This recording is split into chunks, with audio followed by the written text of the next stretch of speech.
hi kho vel ru so vong lai mal angin kan ngai la kho vel moi na ka ta tin nan moi zo no kanal nun ne ka ngai em se ka ngai te o ka ngai te la ma I chang no tun ka sing nun hi a kim thei no sakhi atang chara va dung tui achak angin ka sing na hin angai te la ma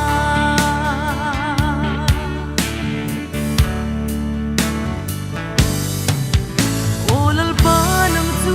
pathin ro pui takini mi shim hai thang lo khomin pathin ni zinga pathin thang lo mi shim sing nun ve chu Ji reng nei lo ing ma lo welan ne ngai che o ka ngai che la pa I chang no tun ka sing nun hi a kim thei no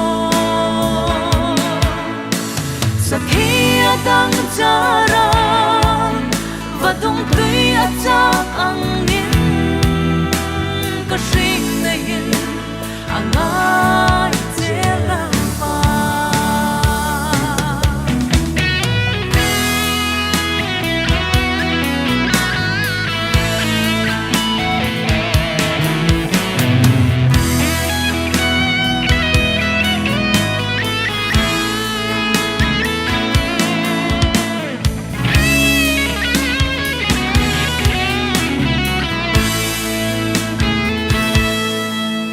olal pa ni tin hin ka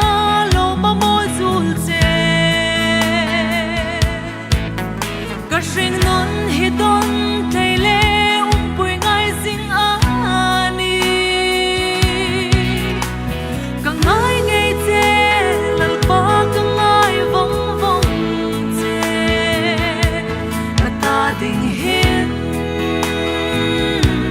in lu em ngai te o ka ngai te lan pa I chang lo chun ka sing nun hi a kim thei no